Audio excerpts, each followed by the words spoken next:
আজ 27শে মে জানাবো আজকের বাছাই করা গুরুত্বপূর্ণ 5টি তাজা খবর। শুরুতেই হেডলাইন্স। মোদী সরকারের 11 বছর পূর্তিতে 11 প্রশ্নবাদ তৃণমূলের।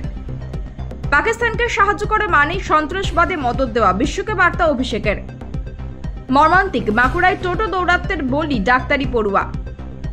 বেঁধে দিতে হবে বিলে রাজ্যপালের স্বাক্ষরের সময়, বিধানসভায় আসছে সংবিধান সংশোধনী প্রস্তাব। বিধানসভা ভোটের সময় রাজ্যের পুলিশ আধিকারিকদের বদলি করা হোক, কমিশনের দাবি বিজেপির।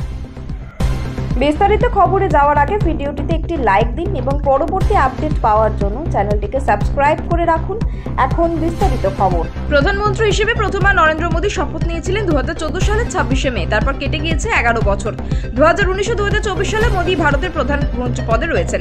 তাই সোমবার মোদী সরকারের 11 বছরের পূর্তিতে সাফল্যের খতিয়ান তুলে ধরছে ভারতীয় জনতা পার্টি। ঠিক এই পরিস্থিতিতে মোদী সরকারের বিরুদ্ধে সরব হলো তৃণমূল কংগ্রেস। মমতা বন্দ্যোপাধ্যায়ের দল এদিন সোশ্যাল মিডিয়ার মাধ্যমে বিজেপি এবং মোদী সরকারের দিকে 11টি প্রশ্ন ছুড়ে দিয়েছে। যেহেতু মোদী সরকারের 11 বছর পূর্ণ হলো, তাই 11টি প্রশ্ন তোলা হয়েছে। সেখানে মূলত এই সময়কালে বিজেপির তরফে দেওয়া প্রতিশ্রুতি নিয়ে সরব হয়েছে পশ্চিমবঙ্গের শাসক দল। সোশ্যাল মিডিয়ায় তৃণমূল বলেছে, গত 11 বছরে বিজেপি সরকার যে কাজ করেছে তার হিসেব নেওয়ার সময় এসেছে। বিভিন্ন গুরুত্বপূর্ণ খাতে সরকারের কাজের পর্যালোচনা করা হয়েছে তৃণমূলের তরফে। তাদের দাবি, প্রতিশ্রুতি পালনে মোদী সরকারের বড় খামতি থেকে গিয়েছে। অধিকাংশ প্রতিশ্রুতি বাস্তবায়িত হয়নি।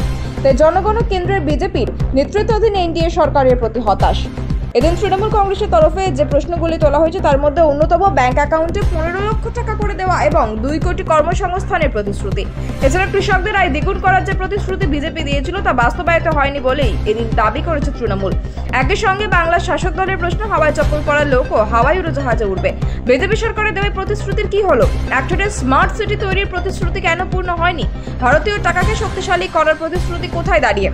তৃণমূল আরো প্রশ্ন তুলছে, 2024 সাল নাগাদ ভারতের অর্থনীতিতে $5 ট্রিলিয়ন নিয়ে নেওয়ার যে প্রতিশ্রুতি দেওয়া হয়েছিল তা কেন বাস্তবায়িত হয়নি?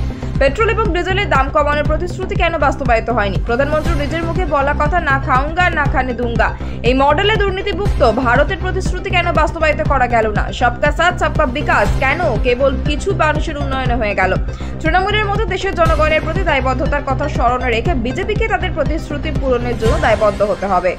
সন্ত্রাসবাদের আশ্রয়স্থল হয়ে উঠছে পাকিস্তান। বিশ্ববাসীকে বিষয়টি মাথায় রাখতে হবে। পেহেলগামের বৈষম্যে পাকিস্তানের মদতপুষ্ট জঙ্গিদের হামলা প্রসঙ্গে দক্ষিণ কোরিয়ার লিংট্র্যাংদের কথা আরও একবার মনে করিয়ে দিলেন প্রতিনিধি দলের সদস্য, তৃণমূল কংগ্রেসের সর্বভারতীয় সাধারণ সম্পাদক তথা সাংসদ অভিষেক বন্দ্যোপাধ্যায়। সন্ত্রাসবাদের বিরুদ্ধে লড়াই করেছে ভারত। পেহেলগাম হামলার মোক্ষম জবাবে অপারেশন সিঁদুরের অধীনে সামরিক অভিযান চালিয়েছে দেশ। বিশ্ব দরবারে সেই কথা তুলে ধরা জয় দক্ষিণ কোরিয়ার সিওলে পৌঁছে গিয়েছে ভারতীয় প্রতিনিধি দল। জেডি সাংসদ সঞ্জয় ঝায় নেতৃত্বাধীন ভারতীয় প্রতিনিধি দলের সদস্য তৃণমূল সাংসদ অভিষেক বন্দ্যোপাধ্যায় সোমবার সিওলে অপারেশন সিঁদুরের প্রচারের বক্তব্য রাখার সময় তিনি বলেন, 9/11, 26/11, উরি, পেহেলগাঁও সন্ত্রাসবাদের প্রতিটি ঘটনায় বারবার পাকিস্তানের নাম উঠে এসেছে। জঙ্গিদের ক্রমাগত মদত দিয়ে চলেছে পাকিস্তান।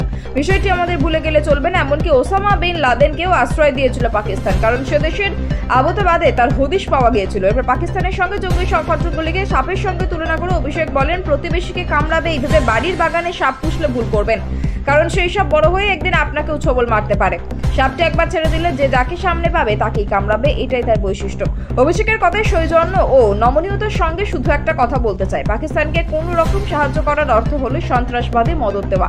পাকিস্তানের হয়ে কথা বলা মানে জঙ্গি কার্যকলাপে সমর্থন করা, কারণ বছরের পর বছর ধরে তাদের দেশে জঙ্গি সংগঠনগুলিকে আশ্রয় দিয়ে রেখেছে পাকিস্তান। পাকিস্তান ভারতের উন্নতি, আর্থিক উন্নতি চায় না। পেহেলগামের হামলায় তা প্রমাণ বলে করে মনে করেন অভিষেক। এবার বাংলার প্রসঙ্গ তুলে অভিষেক বলেন, আমি বাংলা থেকে এসেছি। সেই এলাকার সঙ্গে কোরিয়া সভ্যতার বহু মিল খুঁজে পাওয়া যায়। কবিগুরু রবীন্দ্রনাথ ঠাকুরের ভূমি থেকে এসেছি। তার লেখা ল্যাম্প অব দ্য ইস্ট এই দেশে এখনো বহু চর্চিত। ভারত শান্তি, মানবতা এবং অহিংসায় বিশ্বাস করে, তবে আমাদের সহনশীলতা আমাদের দুর্বলতা নয়। টোটো দৌরাত্মের বলি ডাক্তারি পড়ুয়া। মর্মান্তিক ঘটনাটি ঘটেছে বাঁকুড়া শহরের 17 নম্বর ওয়ার্ডে। ঘটনার পর থেকেই পলাতক টোটো চালক, তার খোঁজ চালাচ্ছে পুলিশ। ঘটনার সূত্রপাত গত শনিবার। মৃত ডাক্তারি পড়ুয়া অনুপম মান্না বাইকে করে নিজের গন্তব্যে যাচ্ছিলেন। সেই সময় হঠাৎ একটি টোটো রাস্তায় ইউটার্ন নিতে তার সামনে চলে আসে। নিয়ন্ত্রণ হারিয়ে পড়েছেন অনুপম। মাথায় গুরুতর আঘাত লাগে। সঙ্গে সঙ্গে তাকে দুর্গাপুরে একটি বেসরকারি হাসপাতালে নিয়ে যাওয়া হয়, কিন্তু বাঁচানো যায়নি। চিকিৎসাধীন অবস্থায় গত রবিবার তার মৃত্যু হয়। হাসপাতালের সুপার ডক্টর অর্পণ গোস্বামী জানিয়েছেন, অনুপম কলেজের হোস্টেলে না থেকে বাইরে ভাড়া থাকতেন। শান্ত স্বভাবে পড়াশোনায় মনোযোগী ছাত্র ছিলেন তিনি। এই দুর্ঘটনা পুরো কলেজ চত্বরকে শোকস্তব্ধ করে দিয়েছে। এই ঘটনায় ফের প্রশ্ন তুলে দিয়েছে টোটো দৌরাত্ম্য নিয়ে। স্থানীয়দের দাবি, এলাকার অধিকাংশ টোটো চালকদের লাইসেন্স নেই, ট্রাফিক আইন সম্পর্কে ধারণা নেই। তার জেরেই বলি হতে হচ্ছে আমজনতাকে।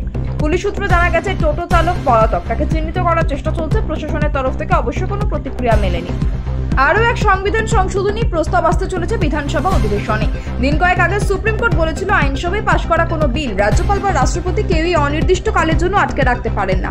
তারপরে অভিযোগ, বিধানসভায় পাশ হওয়া একাধিক বিল আটকে রেখেছেন রাজ্যপাল সিভি আনন্দ বোস। এই প্রথা ভাঙতে এবার সংবিধান সংশোধনী প্রস্তাব আনতে চলেছে রাজ্যের শাসক দল। 9 জুন তারিখ শুরু হচ্ছে অধিবেশন, চলবে সপ্তাহ দুয়েক। এই অধিবেশনেই আসবে সংবিধান সংশোধনী প্রস্তাব।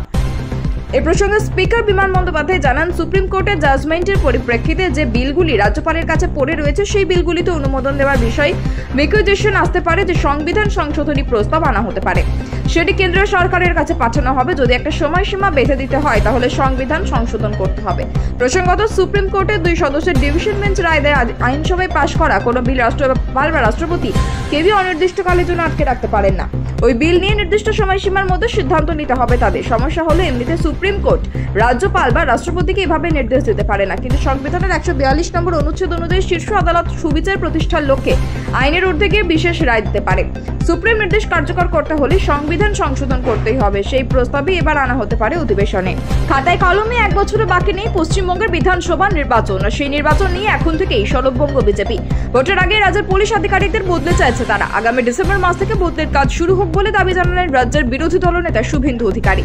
সোমবার বিজেপি বিধায়কদের সঙ্গে নিয়ে রাজ্য নির্বাচনী আধিকারিকের দফতরে গিয়ে দেখা করেন শুভেন্দু, আর তারপরে বাইরে বেরিয়ে তার দাবি, আগামী বিধানসভা নির্বাচনে রাজ্যের পুলিশ আধিকারিকদের নিয়ে ভোট করানো নয়, ভোটের সময় তাদের রাজ্যের বাইরে পাঠানো হোক।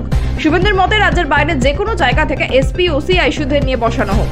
বিরোধী দলনেতার দাবি, প্রয়োজনে ভোট পরিচালনার দায়িত্ব কেন্দ্রীয় সংস্থাকে দেওয়া হোক। সিইও অফিস থেকে বেরিয়ে শুভেন্দু অভিযোগ করেন, পুলিশ আধিকারিকদের নির্বাচনের সময় ফোনে পাওয়া যায় না। বিরোধী দলনেতার কথায় ভোট গ্রহণের 48 ঘন্টা আগে থেকেই তাদের পুলিশের ফোনে পাওয়া যায় না, ওরা বিরোধীদের ফোন ধরেন না। একথা বলতে গিয়ে মুর্শিদাবাদের সাম্প্রতিক অশান্তির প্রসঙ্গ টেনে আনেন শুভেন্দু। তিনি জানান, কলকাতা হাইকোর্টে রিপোর্ট দিয়ে কমিটি জানিয়েছে পীড়িত লোকের থানায় ফোন করছেন, তবুও পুলিশ ফোন ধরেনি। শুধু পুলিশ নয়, শুভেন্দুর নিশানায় ছিল সরকারি আধিকারিকদের একাংশের ভূমিকাও। কমিশনের দফতরে তাদের নামে অভিযোগও করেছে বিজেপি। বিরোধী দলনেতার কথায় পাবলিক সার্ভিস কমিশনের সাদা খাতা জমা দিয়ে চাকরি পেয়েছে ওই অংশ, তারা দুর্নীতির সঙ্গে জড়িত। অন্যদিকে কমিশনের ওয়েবসাইটে ঢুকে বেআইনিভাবে অযোগ্য ভোটারদের নাম ঢোকানোর অভিযোগ ওঠে কাকদ্বীপ মহকুমা শাসকদের অ্যাসিস্ট্যান্ট সিস্টেম ম্যানেজার অরুণ গড়ের বিরুদ্ধে। তার বিরুদ্ধে রাজ্য পুলিশের পরিবর্তে সিবিআই তদন্তের দাবি তুলেছে বিজেপি।